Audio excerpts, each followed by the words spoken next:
जी बेटा, तो आज की क्लास में हम लोग change in profit sharing ratio के बड़े वाले क्वेश्चन करने जा रहे हैं बेटा, कंबाइंड क्वेश्चंस। इसमें दो वैरायटी के क्वेश्चंस होते हैं। कैपिटल एडजस्टमेंट आपके सिलेबस में नहीं है, अगर सीबीएसई बोर्ड वैसे ऐड नहीं करेगा, क्योंकि इस साल भी कोविड का ही इम्पैक्ट रहेगा सिलेबस पे। तो अगर वो कराएंगे, सिलेबस में ऐड करेंगे, तो हम बाद में इसको कवर अप कर लेंगे। तो इसमें दो वैरायटी के क्वेश्चंस हैं और दोनों वैरायटी के क्वेश्चंस को हम आज ही कंप्लीट कर लेंगे। तो पहले हम फर्स्ट वैरायटी करेंगे, देन सेकंड वैरायटी। तो शुरू करते हैं बेटा। इसमें क्वेश्चन में लिखा है कि ए बी सी पार्टनर्स हैं बेटा जी। यहाँ पे लिखा है कि तीन पार्टनर्स हैं, ये तीन पार्टनर्स हो गए। इनका बेटा जी प्रॉफिट शेयरिंग रेशियो 2:1 दिया हुआ है हमको, ये मैंने हाईलाइट कर दिया। ये बैलेंस शीट दी है, क्रेडिटर दिए हैं, जनरल रिजर्व दिया है। जनरल रिजर्व बेटा एक तरह की सेविंग्स होती है, और ये सेविंग्स अगर एडजस्टमेंट ना हो तो हमेशा पार्टनर्स में बांट दी जाती है। तो हम प्रॉफिट में से जो पैसा बचा के रख लेते हैं फ्यूचर के लिए अलग से, उसको कहते हैं जनरल रिजर्व। और उसके बाद हमको दिया है प्रॉफिट एंड लॉस। ये वो प्रॉफिट है जो हमने लास्ट ईयर कमाया था लेकिन अभी तक डिस्ट्रीब्यूट नहीं किया। तो अगर लाइबिलिटी कॉलम, लाइबिलिटी साइड में दिया है तो हम इसे प्रॉफिट मानते हैं। अगर यही वाला P&L हमें एसेट साइड में दिया होता तो बेटा हम इसको लॉस मानते हैं। तो लाइबिलिटी साइड में लिखा है तो हमारा ये प्रॉफिट है, और ये प्रॉफिट अभी तक हमें डिस्ट्रीब्यूट नहीं हुआ है, तो ये भी हम डिस्ट्रीब्यूट कर देते हैं। तीनों पार्टनर्स की हमें कैपिटल दी है 40-30-30 बेटा। इसके अलावा एसेट साइड में इधर बैंक दिया है, डेटर दिए हैं, उसके नीचे प्रोविजन दिया है। प्रोविजन का मतलब होता है डेटर में 2,000 रुपए के प्रोविजन बनाए हुए हैं। इसका मतलब टोटल 40,000 के डेटर में 2,000 के डेटर ऐसे हैं जिनकी पेमेंट हमें डाउट लग रही है कि मिलेगी नहीं। तो जिन डेटर्स पे हमें डाउट होता है कि उनसे पेमेंट नहीं आएगी या आ भी सकती है, तो उन्हें हम प्रोविजन बना लेते हैं, यानी हम उन्हें डाउटफुल मान लेते हैं। स्टॉक दिया है बेटा, फर्नीचर दिया है, प्लांट दिया है, डेफर्ड रेवेन्यू एक्सपेंडिचर दिए हैं। बेटा ये is a kind of loss होता है। ये एक ऐसा एक्सपेंस होता है जो हमने खर्च तो कर दिया है, जिसका बेनिफिट हमें आने वाले सालों में मिलेगा। तो ये हम थोड़ा थोड़ा करके P&L में इसको राइट ऑफ करते हैं, यानी इस लॉस को हम धीरे धीरे P&L में ट्रांसफर करते हैं। तो ये उस लॉस का बैलेंस है जो अभी हमें P&L में ट्रांसफर करना है 10,000 का, तो ये भी एक लॉस है। तो बेटा जी जिन चीजों को मैं अब हाईलाइट करने जा रहा हूँ, जैसे कि ये 68,000 है बेटा जी, अब इस पॉइंट को आप याद रखेंगे कि ये पार्टनर्स में हमेशा डिस्ट्रीब्यूट होते हैं। प्रॉफिट एंड लॉस है, ये पार्टनर्स में डिस्ट्रीब्यूट होता है। एसेट साइड में बेटा जी डेफर्ड रेवेन्यू एक्सपेंडिचर है, ये is a kind of loss होता है, ये भी पार्टनर्स में डिस्ट्रीब्यूट होता है। तो ये तीन चीजों को मैंने हाईलाइट किया है। अगर हमें कुछ भी इंफॉर्मेशन नहीं होती है तो हम इन फंड्स को पार्टनर्स में क्रॉस साइड बांट देते हैं। क्रॉस साइड समझते हैं बेटा? क्रॉस साइड का मतलब होता है, अगर ये इधर दिया है तो मैं पार्टनर्स के अकाउंट में क्रॉस साइड यानी इस तरीके से बांटूंगा। यानी अगर 2 में दिया है तो मैं बाई वाली साइड में बांटूंगा, और अगर कोई चीज बाई साइड में दी होगी तो बेटा मैं 2 साइड में बांटूंगा। इस तरीके से क्रॉस पोस्टिंग करते हैं। तो जो इधर दिया है वो पार्टनर्स अकाउंट में इधर जाएगी, और जो इधर दिया है वो पार्टनर्स अकाउंट में इधर जाएगी। अब ऐसा क्वेश्चन में हमें नीचे एडजस्टमेंट दिया है, हमें नीचे लिखा है कि पार्टनर्स का जो प्रॉफिट शेयरिंग रेशियो है बेटा वो 1:1:1 हो गया। तो ये उनका न्यू रेशियो दिया हुआ है। हमें कुछ एडजस्टमेंट दिए, जैसे कि स्टॉक 20% इंक्रीज हो गया है। डेटर में 1,000 रुपए का जो प्रोविजन है वो इंक्रीज हो गया, यानी कि ये जो प्रोविजन हमने 2,000 शो किया है, ये प्रोविजन हमारा 1,000 से और बढ़ गया, यानी हमने अभी तक लॉस शो किया हुआ था 2,000 का। और नीचे टीचर हमें एडजस्टमेंट में कह रहा है कि ये लॉस 1,000 रुपए से और इंक्रीज हो गया है, यानी 1,000 के कस्टमर और ऐसे हैं जिनकी पेमेंट मुझे लग रहा है कि डाउटफुल है, नहीं मिलेगी।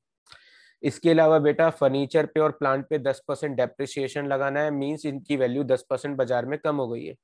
रेंट आउटस्टैंडिंग है, इसका मतलब रेंट के हमें 2,000 रुपए देने हैं। इसके अलावा हमें गुडविल की एडजस्टमेंट दी हुई है, गुडविल की वैल्यू दी है 51,000। अब जिन चीजों को मैंने बेटा नीचे हाईलाइट किया है, यही क्वेश्चन को आइडेंटिफाई करते हैं, इसके मेथड को। मैंने कहा कि इस चैप्टर में दो तरह के क्वेश्चन हैं, दो मेथड के क्वेश्चन है। तो हमें कैसे पता चलेगा कौन से मेथड का क्वेश्चन है ये? तो बेटा ये नीचे जो मैंने हाईलाइट किया हुआ है इनसे पता चलेगा। Partners decide not to alter the value of assets, liability and reserve. Partners ने डिसाइड किया कि हम एसेट्स की जो वैल्यू है, लाइबिलिटीज की जो वैल्यूज हैं, और रिजर्व्स, रिजर्व्स का मतलब होता है ये जो जनरल रिजर्व दिया हुआ है, ये जो प्रॉफिट एंड लॉस दिया हुआ है, ये जो डेफर्ड रेवेन्यू एक्सपेंडिचर दिया है, ये एक्यूमुलेटेड फंड्स होते हैं। यानी ये पुराना जो हमारा फंड्स इकट्ठा किया हुआ है उसको बोलते हैं एक्यूमुलेटेड फंड्स। तो इनकी वैल्यू को चेंज नहीं करना है। इनकी वैल्यू को चेंज नहीं करने का मतलब होता है कि इनकी वैल्यू नई बैलेंस शीट में एज इट इज शो की जाएगी, यानी हम इनकी वैल्यूज में कोई भी चीज प्लस या माइनस नहीं करेंगे। कैसे करेंगे बेटा, अभी डील करेंगे। इसके अलावा इसमें लिखा है they also decide not to show goodwill in the books. अब बेटा जी हम गुडविल को कभी भी बुक्स में शो नहीं करेंगे। बुक्स में शो नहीं करने का मतलब होता है बेटा हम उसे एसेट साइड में कभी भी शो नहीं करेंगे। हम उस गुडविल की टोटल अमाउंट को कभी भी पार्टनर्स में बांट के नहीं दिखाएंगे। क्यों नहीं दिखाएंगे सर, कोई रीजन है, कोई लॉजिक है इसका? हाँ बेटा जी लॉजिक है। अकाउंटिंग स्टैंडर्ड 26 ये कहता है कि गुडविल, पहली बात, इंटेंजिबल एसेट्स होती है। गुडविल जो है हर बिजनेसमैन अपने फर्म की गुडविल खुद कैलकुलेट करता है। तो भारत सरकार ने, आईसीआई ने अकाउंटिंग स्टैंडर्ड 26 में ये बात पर्टिकुलरली मेंशन की है कि आप अब गुडविल को अपनी एसेट्स नहीं मान सकते हैं। तो अगर हमें गुडविल कोई एसेट साइड में शो होती है तो हम उसे पुरानी गुडविल मानते हैं और उसका अकाउंट तुरंत क्लोज कर देते हैं। और जो नई गुडविल होती है उसे हम बैलेंस शीट में बुक्स में शो नहीं करते एज ए एसेट्स। क्यों शो नहीं करते? क्योंकि आईसीआई की अकाउंटिंग स्टैंडर्ड 26 की गाइडलाइंस के अकॉर्डिंग ये अब हमारी एसेट्स नहीं मानी जा सकती। हाँ, आप ये कर सकते हो कि इसका जो प्लस माइनस का इम्पैक्ट है वो पार्टनर्स में उनके रेशियो में बांट सकते हो, लेकिन आप गुडविल को कहीं भी पार्टनर्स कैपिटल अकाउंट में, बैलेंस शीट में गुडविल के नाम से शो नहीं कर सकते हो। ये बेटा अब हमारा क्वेश्चन है। अब मुझे ये क्वेश्चन आपको करके दिखाना है। इसके सॉल्यूशन में बेटा जी तीन चीजें बनेगी। एक बनेगा बेटा जी रिवैल्यूएशन अकाउंट। अब ये रिवैल्यूएशन अकाउंट आप पहली बार बनाने जा रहे हो, आपको इसके बारे में जानकारी नहीं है, तो बेटा मैं बता देता हूं। जो रिवैल्यूएशन अकाउंट होता है, जो रिवैल्यूएशन अकाउंट होता है उसकी जो ये वाली साइड है, इस वाली साइड में प्रॉफिट आते हैं। क्या आते हैं बेटा जी? प्रॉफिट आते हैं। तो इस वाली साइड में बेटा जी हम प्रॉफिट शो करेंगे। इस वाली साइड में हम प्रॉफिट शो करते हैं।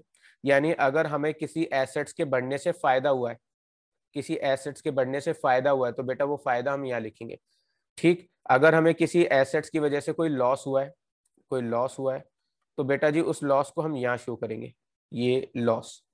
तो लॉस को हम टू साइड में शो करते हैं और बेटा जी प्रॉफिट को हम बाई साइड में शो करते हैं। तो प्रॉफिट इधर दिखाना है, लॉस इधर दिखाना है। अगर एसेट्स की वैल्यू कम हो रही है तो टू साइड में, लाइबिलिटी की वैल्यू बढ़ रही है तो टू साइड में, एसेट्स की वैल्यू बेटा अगर हमारी इंक्रीज हो रही है, फायदा हो रहा है, तो बाई साइड में, लाइबिलिटी की वैल्यू कम हो रही है तो बेटा बाई साइड में। इसके अलावा हमें एक बैलेंस शीट बनानी है। ये बैलेंस शीट बिल्कुल वैसी बनेगी जैसे आप ऑलरेडी बनाते आए थे, यानी जो हमें बैलेंस शीट गिवन है इसी को हम एज इट इज बनाएंगे। यहाँ पे हम पार्टनर्स कैपिटल अकाउंट बनाएंगे।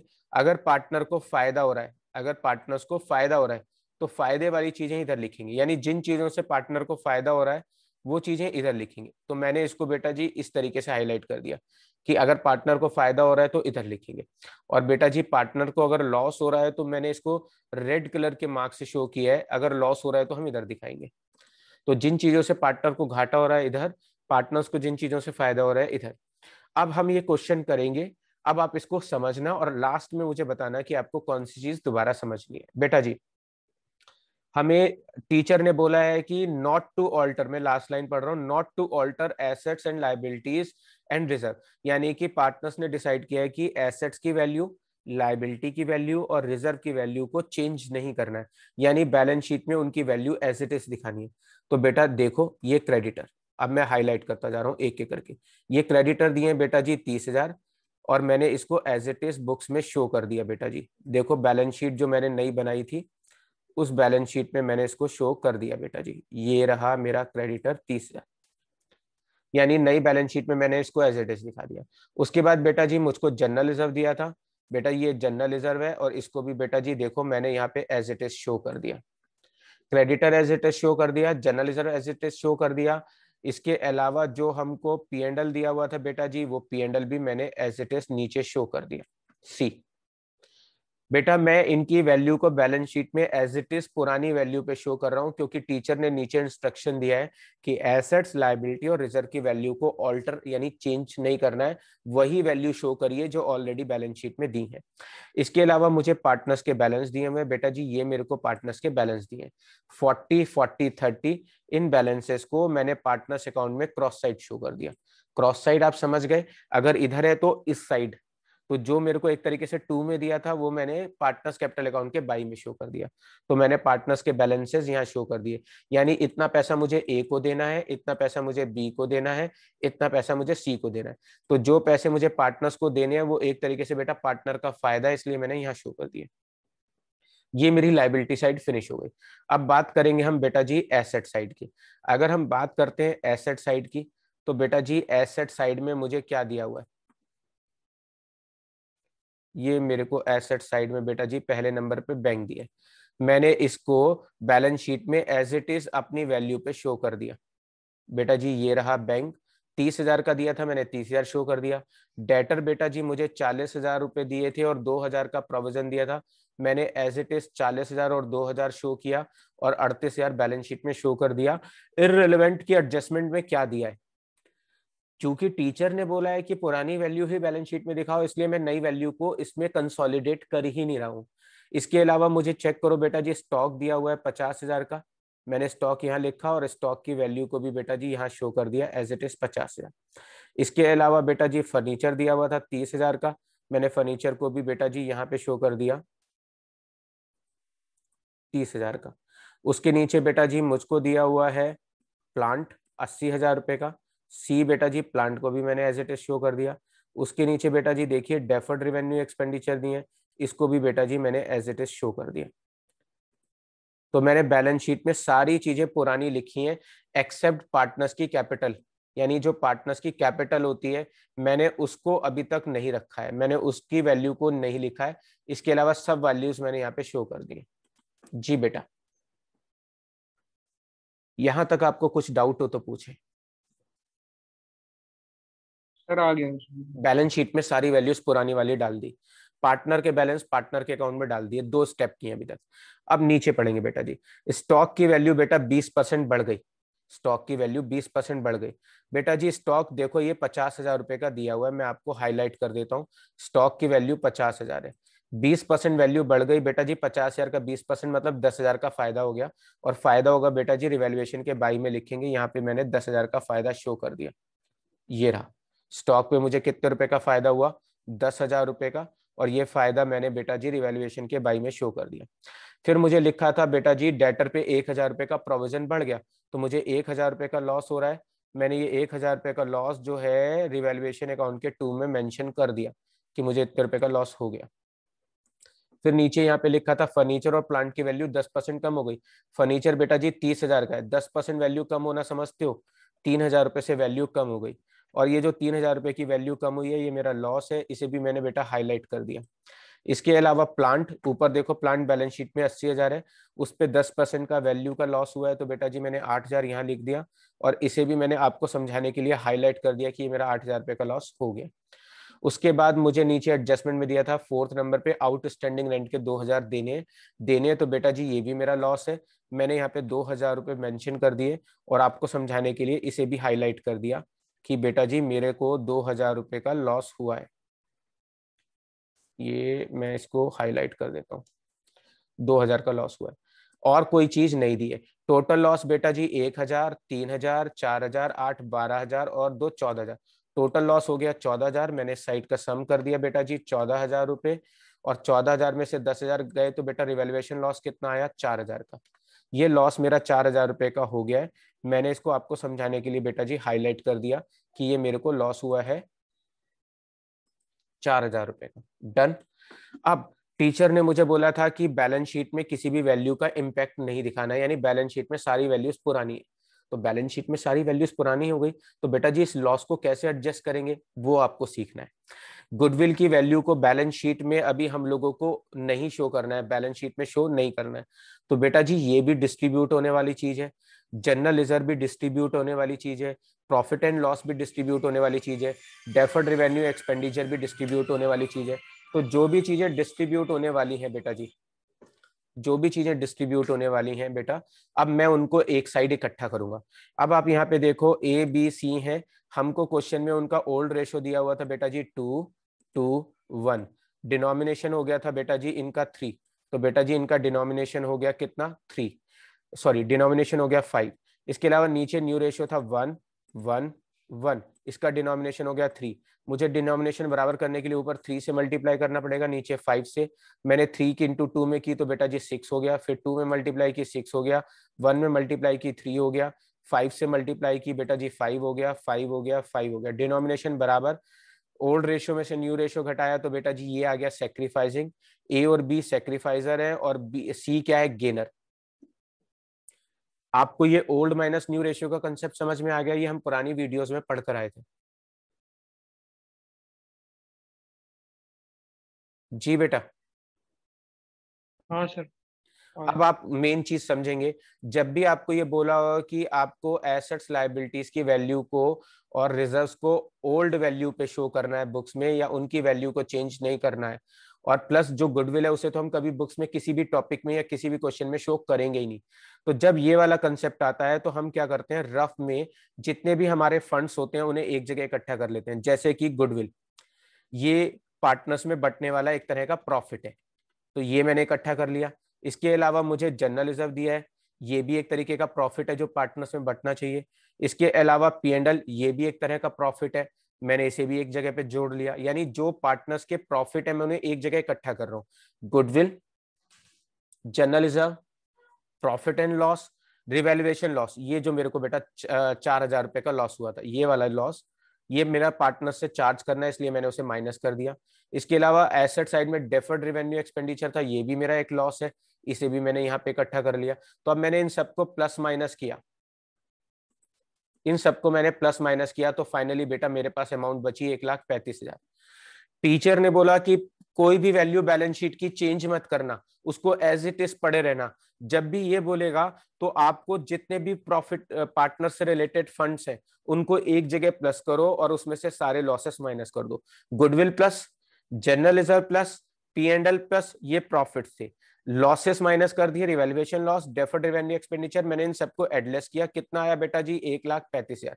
अब ये जो आपका 1,35,000 आया है, इसको आप पार्टनर्स में उनके सैक्रिफाइसिंग और गेनिंग रेशियो में बेटा जी डिस्ट्रीब्यूट कर दीजिए, इसमें इधर यहाँ पे। तो बेटा जी 1,35,000 का 1/15, अगर मैं 1/15 करता हूं तो बेटा जी 9,000 रुपए ए सेक्रीफाइजर है। सेक्रीफाइजर का मतलब है ए 9,000 से क्रेडिट होगा। तो बेटा जी देखो मैंने ए को 9,000 रुपए से क्रेडिट कर दिया उसके कैपिटल अकाउंट में कि इतने रुपए ए को मिलेंगे। बी कितने से सेक्रीफाइस कर रहा है, 1/15 से, तो 1,35,000 का 1/15 करेंगे तो बेटा जी बी को भी मैंने 9,000 रुपए से देखिए क्या कर दिया, क्रेडिट कर दिया, यानी इतने पैसे उसको दे दिए। और गेन किसको हुआ है, सी को, तो बेटा सी ये पैसे देगा, तो सी 2/15 देगा, यानी कि 1,35,000 का 2/15 यानी 18,000 देगा। तो बेटा जी 18,000 में से 9,000 रुपए उसने किसको दिए थे, याद करो, 9,000 रुपए उसने ए को दिए थे, 9,000 रुपए उसने बी को दिए थे, ये आ गया। तो यहां पे मैंने लिख दिया सी के आगे कि इतने पैसे हमने क्या किए थे, ए को दिए थे। फिर लिख दिया 2, इतने पैसे हमने किसको दिए थे, बी को दिए थे। इसके अलावा हमने ए बी के आगे लिख दिया कि इतने पैसे उसे किसने दिए, सी ने। तो जब भी क्वेश्चन में टीचर ये कहे कि आपको एसेट्स लायबिलिटी के वैल्यू को ओल्ड फिगर पे शो करना है, तो पहला स्टेप, सारी assets liability as it is copy कर दीजिए बैलेंस शीट में। कर दी हमने। जितना भी एसेट्स का और लायबिलिटी का प्रॉफिट लॉस होता है वो रफ में निकाल लीजिए, जैसे हमने रिवैल्यूएशन से निकाल लिया था। अब आपको रफ में जाकर एक काम करना है कि जो भी पार्टनर्स में डिस्ट्रीब्यूट होने वाले प्रॉफिट है उन्हें पहले जोड़ लो, जैसे गुडविल, जैसे जर्नलिज्म, जैसे P&L, इन तीनों को प्लस किया, और जो उनके लॉसेस थे उन्हें एक जगह पे माइनस कर दिया। जो नेट डिफरेंस आया उसको सेक्रीफाइस और गेनिंग रेशियो में बांट दो। जितनी सेक्रीफाइजर वाली अमाउंट है उसे क्रेडिट में लिखना है, और जितनी गेनर वाली की अमाउंट है उसे डेबिट में लिखना है।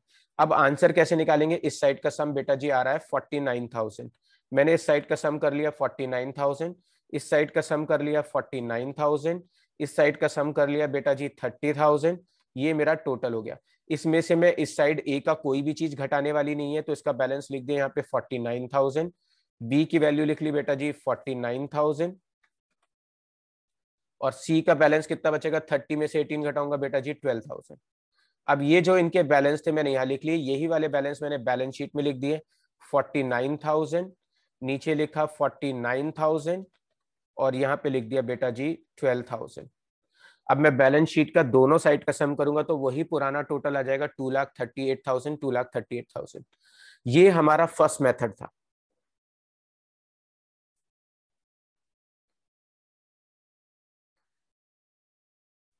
अगर आपको 1 मिनट के लिए इसका ओवरव्यू दूं तो मैं क्या समझाऊंगा आपको। सबसे पहले नीचे लिखा था कि एसेट्स, लायबिलिटी और रिजर्व को पुरानी वैल्यू पे शो करो। तो जितनी लायबिलिटीज थी as it is balance sheet में कॉपी कर दी, जितनी एसेट्स थी एज इट इज कॉपी कर दी, जितनी एडजस्टमेंट थी प्रॉफिट लॉस की वो रिवैल्यूएशन में डाल दी। उसके बाद मैं गया रफ में, मैंने एक रफ में छोटा सा कॉलम बनाया। उस कॉलम में मैंने क्या क्या लिखा, गुडविल जो एडजस्टमेंट में दी हुई थी, इसके अलावा लाइबिलिटी में जो फंड्स थे, general reserve, profit and loss, उन्हें जोड़ दिया। एसेट्स में जो मेरा लॉस था, डेफर्ड रेवेन्यू एक्सपेंडिचर, वो घटाया। अगर रिवैल्यूएशन प्रॉफिट होता तो हम प्लस करते, रिवैल्यूएशन लॉस है तो घटा दो। जो इसका डिफरेंस आया उसे सैक्रिफाइसिंग गेनिंग रेशियो में बांट दो। सैक्रिफाइसिंग वाली अमाउंट क्रेडिट करो, गेनर वाली अमाउंट डेबिट करो, पार्टनर के बैलेंस निकाल के बैलेंस शीट में डाल दो। दैट्स इट, ये आपका आंसर आ गया। जी बेटा, कोई डाउट हो तो पूछे। आ गया सर समझ में। आगे समझ में आपको? बुक में इस तरह के हाँ सर। काफी सारे क्वेश्चंस हैं बेटा, आप मेरे से मार्क करा लीजिएगा और फिर आप उनकी प्रैक्टिस करिएगा। आइए बेटा, स्टेज नंबर 2 सीखेंगे। जी बेटा, ये अब हम लोग स्टेज नंबर 2 सीखने वाले हैं बेटा। जी, ये मैं थोड़ा सा अपने आप को यहां से हटाकर नीचे रख लेता हूँ, सो दैट कि कुछ और मुझे दिखाना ना पड़े, आपको कटिंग ना हो। तो बेटा जी, इसमें लिखा है एक्स और वाई दो पार्टनर्स हैं बेटा जी, यहाँ पे पार्टनर्स हो गए दो। इसके अलावा बेटा जी इनका रेशियो दिया हुआ है 2:3। बेटा मैंने रेशियो यहाँ लिख लिया 2:3। इसके अलावा बेटा जी इनका न्यू रेशियो हो गया 3:2। तो ओल्ड रेशियो 2:3, न्यू रेशियो 3:2। बेटा सबसे पहले आओ रफ में। बेटा ये देखो, ओल्ड रेशियो 2 और 3 था, सम हो गया 5। न्यू रेशियो हो गया बेटा जी 3:2, सम हो गया बेटा जी 5। तो ये तो आ गया सम। और मैंने क्या किया, 2 में से 3 गए तो ये तो हो गया माइनस में आ रहा है। तो ये जो माइनस में आ रहा है बेटा जी, इसको तो मैं बोलूंगा गेनर। तो मैं यहाँ पे इसको नीचे चेंज कर देता हूँ बेटा जी, ये मेरा हो गया गेनर। माइनस वाला होता है गेनर। उसके बाद बेटा जी ये मेरा 3 में से 2 गए तो ये बचेगा मेरा सेक्रीफाइजर बेटा जी 1/5। तो मैं यहाँ पे शॉर्ट में मेंशन कर देता हूँ कि ये सेक्रीफाइजर है, ये सेक्रीफाइजर, ये सेक्रीफाइजर हो गया। सेक्रीफाइजर क्रेडिट होता है, गेनर डेबिट होता है। ठीक है बेटा। अब हम यहाँ पे क्वेश्चन में पढ़ेंगे, हमें कैपिटल के बैलेंस दिए हैं। आप बेटा जानते हो कि कैपिटल के बैलेंस को हम पार्टनर्स अकाउंट में किस साइड शो करते हैं बेटा जी, क्रॉस साइड। ये आप एरो से समझ जाओ कि मैंने क्रॉस साइड शो कर दिया। क्रेडिटर दिए 3,10,000 के, इसके बारे में एडजस्टमेंट नहीं है बेटा जी, मैंने बैलेंस शीट में एज इट इज कॉपी कर दिया। ये 3,10,000 है, देखो ये 3,10,000 यहाँ लिख दिए, डन। जनरल रिजर्व दिया हुआ है। अब यहां पर लिखा हुआ है कि एडजस्टमेंट, क्वेश्चन की पहचान बता रहा हूं आपको, कि appear eight revalued amount in the balance sheet. वो टीचर चाहता है कि अब आप नई वाली वैल्यूज, यानी जो भी प्लस माइनस हो रहा है उसके साथ आप बैलेंस शीट में उसको शो करो। पिछले क्वेश्चन में लिखा था कि पुरानी वैल्यू पे ही बैलेंस शीट बनाओ, इसमें लिखा है रीवैल्यूड, यानी नई फिगर के साथ आप बैलेंस शीट बनाओ। तो बेटा जी जब भी ये लिखा होता है तो हम क्या करते हैं, जो सेविंग्स होती है, जैसे जनरल रिजर्व दिया हुआ है, तो अब ये जनरल रिजर्व क्या है बेटा जी, ये जनरल रिजर्व एक तरह की सेविंग्स है। और इस सेविंग्स को हम क्या करेंगे सर, पार्टनर्स में बांटेंगे। तो बेटा जी अगर मैं पार्टनर्स में बांटूंगा तो पार्टनर्स को क्या होगा, फायदा होगा। किस रेशियो में बांटेंगे बेटा, ओल्ड रेशियो में। 70,000 को अगर मैं बांटूंगा 2:3 के रेशियो में, तो इसके हिस्से में बेटा जी आएंगे 28,000 रुपीज, और इसके हिस्से में आएंगे बेटा जी 42,000। मैंने 2:3 के रेशियो में जनरल रिजर्व को क्रॉस साइड बांट दिया। उसके बाद अगर बेटा जी हम बात करते हैं लैंड की, तो हमको यहाँ पे लैंड दिया हुआ है बेटा जी 5,00,000 रुपए। और बेटा जी लैंड के बारे में एडजस्टमेंट दिए है कि लैंड की वैल्यू जो है, ये देखा, लैंड की वैल्यू जो है 8,00,000 रुपए हो गई। लैंड की वैल्यू कितनी हो गई, 8,00,000, मैंने येलो से हाईलाइट कर दिया। 5,00,000 से 8,00,000, बेटा जी 8,00,000 तो हमने यहाँ लिख दिया, और 3,00,000 का फायदा रिवैल्यूएशन अकाउंट के बाई में लिख दिया। आप जानते हो कि प्रॉफिट बाई में आते हैं और लॉस 2 में। उसके बाद बेटा जी बिल्डिंग दी हुई थी, बिल्डिंग मेरे को बेटा जी दी हुई है 6,00,000 रुपए की, और मैंने इसको एज इट इज शो कर दिया 6,00,000, क्योंकि इसकी एडजस्टमेंट नहीं है। उसके बाद प्लांट दिया हुआ था 8,00,000 का बेटा जी, मैंने उसे बैलेंस शीट में 7,00,000 का लिखा है। क्यों लिखा है बेटा जी, प्लांट की नई वैल्यू देखिएगा, ये दी हुई है प्लांट की नई वैल्यू 7,00,000 रुपए, तो मैंने प्लांट की नई वैल्यू 7,00,000 रुपए शो कर दी। तो 7,00,000 यहाँ शो कर दी, 8,00,000 से 7,00,000 हो गई, तो बेटा जी 1,00,000 का लॉस हुआ। 1 लाख का लॉस मैंने रिवैल्यूएशन के 2 में डाल दिया। उसके बाद मुझे फर्नीचर दिया हुआ है बेटा जी, फर्नीचर 1,20,000 दिया है, मैंने बैलेंस शीट में इसको 1 लाख पे शो किया है। क्यों बेटा जी? यहाँ पे लिखा है फर्नीचर की नई वैल्यू 1 लाख रुपए हो गई। कितनी हो गई नई वैल्यू? 1 लाख रुपए। तो बेटा जी 1,20,000 से 1 लाख हो गई, तो 20,000 रुपए का घाटा हो गया। 20,000 रुपए का लॉस मैंने रिवैल्यूएशन के 2 में पोस्ट कर दिया। उसके बाद अगर हम बात करते हैं बेटा जी स्टॉक की, तो स्टॉक को मैंने एज इट इज शो किया है बैलेंस शीट में, देखिए बेटा जी। और डेटर 1,50,000 है, उसको भी मैंने एज इट इज शो किया है। ये मुझे नजर आ गई पुरानी गुडविल।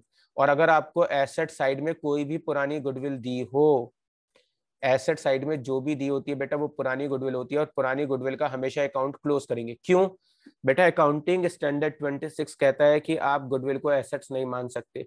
तो जो एसेट्स आपको बैलेंस शीट में नजर आ जाए उसे पार्टनर्स में क्रॉस साइड बांट दिए। किस रेशियो में बांटेंगे? 2:3 में। 30,000 को 2:3 में बांटूंगा तो बेटा जी इसके हिस्से में 12,000 आएंगे, इसके हिस्से में 18,000 आएंगे। मैंने बांट दिया। मेरी लाइबिलिटी फिनिश हो गई, मेरी एसेट्स फिनिश हो गई। नीचे एडजस्टमेंट में जाते हैं, न्यू रेशियो 3:2 है। गुडविल का पॉइंट दिया हुआ है। गुडविल कितनी दी है बेटा जी? 4 लाख रुपए। लिखा है not to appear in the books. इसके लिए हमेशा यही लाइन, हर क्वेश्चन, जितने क्वेश्चन आप चैप्टर के करेंगे सब में यही लिखा हुआ आएगा कि गुडविल को आपको बुक्स में शो नहीं करना है, बुक्स में नहीं एंटर करना है, इसका अकाउंट ओपन नहीं करना है, यही लिखना है। तो फिर इस गुडविल का करेंगे क्या बेटा? ये जो 4 लाख रुपए की गुडविल आपको दी हुई है, इसे आप सेक्रीफाइसिंग और गेनिंग रेशियो में पार्टनर्स में बांट दीजिए। तो 4 लाख का 1/5 ये बेटा गेनर है। तो 4 लाख रुपए अब हम क्या करेंगे? 4 लाख का 1/5 बेटा 80,000 रुपए। तो 80,000 रुपए को मैं क्या करूंगा? 80,000 रुपए को एक तरीके से मैं एक्स यानी ए के अकाउंट में डेबिट कर दूंगा। गेनर डेबिट होता है तो मैंने इसके अकाउंट में डेबिट कर दिया। और ये सेक्रीफाइजर है बेटा, तो 4 लाख का 1/5 कितना होता है? 4 लाख का 1/5 होता है बेटा 80,000। ये सेक्रीफाइजर है तो बेटा इसके मैं किस साइड लिख दूंगा? क्रेडिट साइड लिख दूंगा। कितने रुपए लिख दूंगा? 80,000 रुपए। तो जो सेक्रीफाइजर है बेटा उसके तो क्रेडिट में मेंशन कर दो, और जो गेनर है उसके डेबिट में। तो अब यहाँ पे क्या है? बी के आगे नाम लिखेंगे बाई ए, ए कैपिटल पूरा, और यहाँ पे लिखेंगे बेटा जी 2, ए के सामने नाम लिखेंगे बी का। ये गुडविल का ट्रीटमेंट था, यानी गुडविल को हमेशा ओल्ड और न्यू रेशियो के डिफरेंस में बांटना है। गेनर वाले पोर्शन को डेबिट में डालना क्योंकि वो पैसे दे रहा है, और सेक्रीफाइजर वाली अमाउंट को क्रेडिट में लिखना क्योंकि उसको पैसे मिल रहे हैं। इसके अलावा और कुछ नहीं था। लैंड की वैल्यू 8 लाख हो गई, 3 लाख का फायदा। प्लांट की वैल्यू 7 लाख हो गई, 1 लाख का लॉस। फर्नीचर की वैल्यू 1 लाख हो गई, 20,000 का लॉस। इसके अलावा इन वैल्यूज को बैलेंस शीट में शो करना है, मैंने नई वैल्यूज को बैलेंस शीट में शो कर दिया बेटा। अब 3 लाख रुपए इधर दिया हुआ है, 3 लाख में से 1,20,000 घटाएंगे तो बेटा जी मुझे कितने रुपए का प्रॉफिट हो रहा है? 1,80,000 का प्रॉफिट हो रहा है। इस 1,80,000 के प्रॉफिट को बेटा जी क्या करेंगे? पार्टनर्स में 2:3 यानी ओल्ड रेशियो में बांटेंगे। अगर मैं इसको बांटता हूँ 2:3 के रेशियो में तो बेटा इसके हिस्से में 72,000 आएंगे, इसके हिस्से में 1,08,000 आएंगे। मैंने बांट दिया। अब क्या करेंगे? ये भी रिवैल्यूएशन अकाउंट भी डन हो गया। अब मैं इस साइड का सम करूंगा। 12 लाख रुपीज, 12,80,000, 12,88,000, 13,88,000, 13,88,000 में 2 जोड़ूंगा 13,90,000, 14,30,000, 14,30,000 बेटा जी इस साइड का सम हो गया। 14,30,000 में से 18,000 घटाऊंगा तो इसका बैलेंस बेटा जी बचेगा 14,12,000 रुपए। ये 14,12,000 पे मेरे पास इसका बैलेंस आ गया। इस साइड का सम किया बेटा जी, ये आ रहा है टोटल 9 लाख रुपए। मैंने यहाँ पे इसका टोटल 9 लाख लिख लिया। 9 लाख में से बेटा जी मैं 92 घटाऊंगा तो मेरे पास बचेगा 8,08,000। ये मेरे पास इसका बैलेंस आ गया। ये वाले बैलेंस इनके मैं बैलेंस शीट में शो कर दूंगा, 8,08,000 रुपए। और इसका बैलेंस मैं यहाँ शो कर दूंगा बेटा जी, ये मैंने शो कर दिया। इसका बैलेंस है 14,12,000, ये मैंने यहाँ शो कर दिया। अब मैं बैलेंस शीट का सम करूंगा। 14 लाख, 8 22 लाख, 22,20,000, 22,30,000, 25,30,000। यहाँ पे मैंने टोटल कर दिया 25,30,000 रुपए। इतना ही सम मेरा एसेट साइड का आना चाहिए। 8 लाख, 14 लाख, 21 लाख, 22 लाख, 23 लाख, 24 लाख, 25,30,000। टोटल बराबर आ रहा है 25,30,000 रुपए। मैंने टोटल बराबर कर दिया। तो अगर आपको कहे टीचर की नई वैल्यू को शो करना है तो आप नई वैल्यू को प्लस माइनस करके बैलेंस शीट में शो कर दीजिए। उसका जो प्रॉफिट लॉस निकलेगा वो पार्टनर्स में क्रॉस साइड बांट दीजिए। इसके अलावा जितना जर्नल रिजर्व, गुडविल, P&L हो वो पार्टनर्स में क्रॉस साइड बांटिए। जो एडजस्टमेंट में गुडविल दी होती है उसको हमेशा ओल्ड और न्यू रेशियो के डिफरेंस में बांटना है। बैलेंस बचेंगे उन्हें बैलेंस शीट में लिखिए, सम टोटल इक्वल आएगा, आपका आंसर आ जाएगा।